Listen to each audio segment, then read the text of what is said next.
Quran Surat Al-Baqarah ayat 121. A'udzu billahi minasyaitonir rajim. Alladzina atainahumul kitaba yatlunahu haqqa tilawatihi ulaika yu'minuna bihi. Wa may yakfur bihi fa ulaika humul khasirun. Orang-orang yang kami datangkan kepada mereka akan kitab yang mereka baca dengan sebenar-benar bacaan, itulah orang-orang yang akan percaya kepadanya. Ayat ini memberi kejelasan kepada kaum muslimin bahwasanya apabila mereka membaca kitab Al-Quran yang diturunkan kepada mereka dengan perantaraan Nabi Shallallahu Alaihi Wasallam, sebenar-benarnya membaca, yaitu dipahamkan isinya dan diikuti, orang yang semacam itulah yang akan merasai nikmat iman kepadanya. Kalau kita sambungkan dengan ayat yang sebelumnya, bahwasanya Yahudi dan Nasrani tidak bersenang hati sebelum orang Islam mengikuti agama mereka, maka orang Islam yang tidak memperhatikan, membaca, dan mengikuti Al-Quran, itulah yang akan dapat mengikuti agama yang lain itu. Setengah ahli tafsir mengartikan yatlunahu dengan membaca, sedangkan setengah lagi mengartikannya mengikutinya. Kita pun dapat menggabungkan kedua arti itu, membaca dan mengikuti. Jangan hanya semata-mata dibaca, padahal tidak diikuti. Dan di sini ditetapkan lagi haqqa tilawatihi, sebenar-benar membaca. Sekiranya Al-Quran pada mulanya diturunkan kepada orang Arab, yang mereka dengan sekali baca saja sudah paham akan artinya, sebab bahasanya sendiri.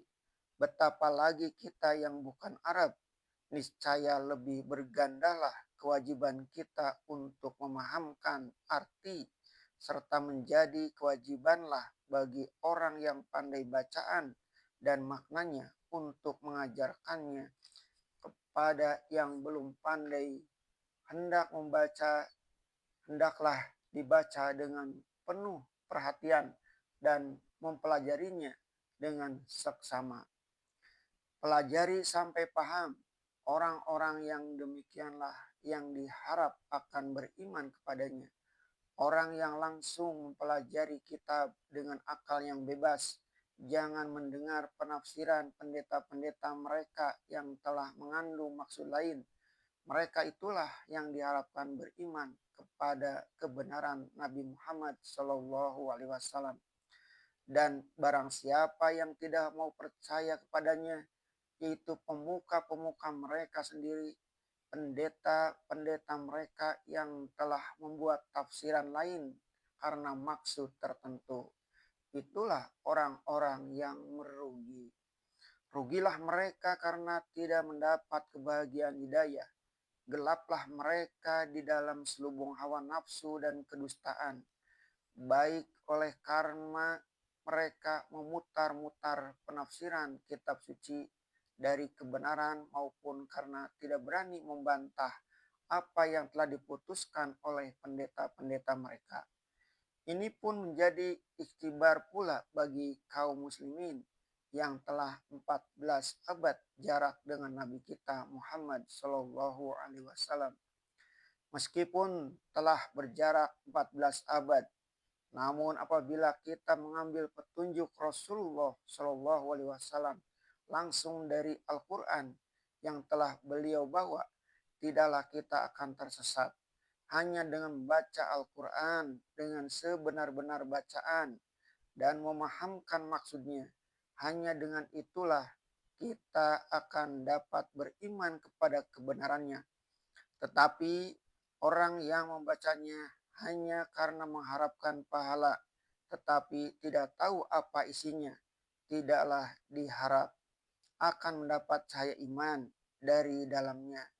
Kemunduran kita kaum muslimin dalam lapangan agama kita ialah setelah Al-Quran hanya untuk dibaca-baca cari pahala, tetapi tidak paham apa yang ditulis di dalamnya.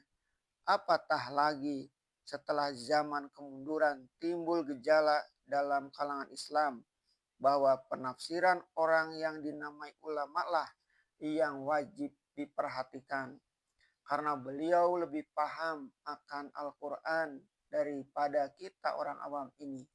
Seakan-akan keawaman hendak dipertahankan terus-menerus. Apakah si awam tidak berusaha supaya jadi ulama pula? Satu waktu ada pula larangan mengartikan Al-Quran, tetapi berpahala membacanya. Orang-orang yang berpikir bebas jadi bertanya-tanya dalam hatinya. Kita sebagai orang Islam ingin mengetahui isi Al-Quran itu, tetapi kita tidak mempunyai waktu buat belajar bahasa Arab. Kalau begitu, apakah baca-baca itu saja yang menjadi kewajiban kita orang Islam? Apakah kita tidak boleh turut memikirkannya? Oleh sebab itu, penulis tafsir ini sampailah kepada suatu kesimpulan bahwasanya mengajarkan arti dan maksud Al-Quran kepada orang Islam yang belum mengerti bahasa Arab atau yang tidak ada waktu untuk mempelajarinya adalah menjadi kewajiban bagi orang-orang Islam yang mengerti bahasa itu.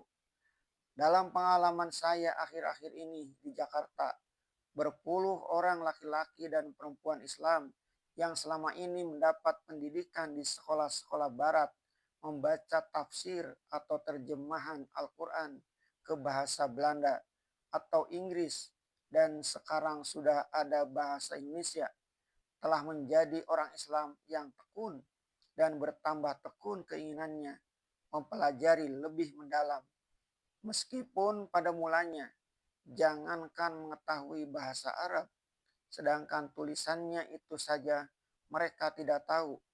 Banyak sekali mereka lebih paham maksud agama dari membaca terjemahan atau tafsir itu daripada orang-orang yang selalu membaca Al-Quran mengharapkan dapat pahala. Padahal dia tidak tahu apa yang dia baca.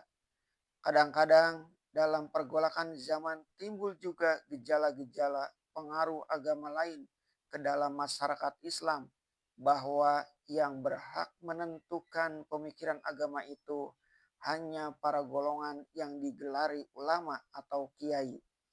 Tetapi karena membaca keterangan-keterangan Islam dalam bahasa asing, bahwa dalam Islam tidak ada kelas kependetaan yang memutuskan halal haram sesuatu, timbullah semangat mempelajari agama yang merata dalam kalangan kaum terpelajar. Ini pun menggembirakan, sebab dengan demikian golongan-golongan yang memang mempunyai keahlian yang sebenarnya ulama Islam dapat memperdalam studinya tentang agama dan pengetahuan umum. Sebab kepada mereka jugalah orang akan menanyakan jika timbul soal-soal yang muskil, sebab keahlian mereka, bukan sebab mereka yang memutuskan. Pada permulaan peringatan yang dikhususkan kepada Bani Israel di ayat 40 dahulu, yang mula-mula dikatakan kepada mereka ialah supaya mereka ingat betapa besarnya nikmat yang telah dikaruniakan Allah kepada mereka. Sejumlah 81 ayat banyaknya adalah peringatan yang sebagian besar terhadap kepada mereka. Sekarang peringatan itu dikuncikan lagi dengan mengulangi peringatan karunia Allah itu sekali lagi.